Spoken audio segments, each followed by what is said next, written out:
మనం తస్కరించిన కొమ్మకి ఫ్రూట్స్ పెరిగితే ఆ అచీవ్మెంటే అసలు వేరే లెవెల్ కదా. అది ఒక అచీవ్మెంట్స్ లాగా రెజ్యూమేలో కూడా రాసుకోవాలిగా. అయితే గైజ్ ఇది మల్బరీ కొమ్మ నేను అప్పుడెప్పుడో కొన్ని మంత్స్ కింద ఒక దగ్గర కనిపిస్తే తీసుకుపోయి ఇంట్లో పెట్టిన ఒక 3 monthsకి దానికి మంచిగా రూట్స్ డెవలప్ అయిపోయినాయి అనమాట బ్రాంచ్కి.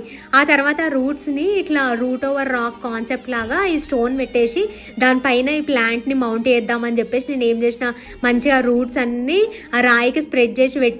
ఇప్పుడైతే మంచిగా దానికి ఫ్లవరింగ్ వచ్చేసింది, చిన్న చిన్నగా ఫ్రూట్స్ ఇట్లా బడ్స్ లెక్క కూడా వచ్చినాయి అనమాట. ఇప్పుడు నల్లగా అయినాయి మల్బరీస్ అయితే. So this is like the first yield and we have been successful. చాలా మంది నేను లాస్ట్ టైం మల్బరీస్ మస్తుసార్లు ట్రై చేసినప్పుడు ఏమన్నారంటే ప్రూనింగ్ ఎక్కువ, ఎంత మంచిగా ప్రూనింగ్ చేస్తే మల్బరీకి అంత ఎక్కువ ఫ్రూట్స్ వస్తాయని చెప్పేసి. ప్రస్తుతానికైతే ఇవి ఇట్లా ఊడి కింద పడుతున్నాయి అని చెప్పేసి తెంప అయితే పెడుతుంది. ఒకటైతే టేస్ట్ చేసి చూసినా మంచి ఇట్లా పుల్లగా ఉన్నాయి, స్వీట్ టేస్ట్ కూడా ఉందని. ఎంతైనా ఫస్ట్ టైం పెరిగినాయి కదా, ఇవన్నీ నాకు తినాలని లేదు గైస్. దీంతో ఏమైనా వేస్తే బాగుంటది అని అనిపిస్తుంది. What do you think? నా మైండ్ లోనైతే ఒకటి ఉంది, అదేందనేది మీకు చేసే చూపిస్తాను నేను. మీకు ఏమైనా ఐడియాస్ ఉంటే చెప్పండి. ఇవైతే చాలా జ్యూసీగా ఉన్నాయి, ఇట్లా తెంపుతుంటే ఫింగర్స్ కూడా పింక్ అవుతున్నాయి.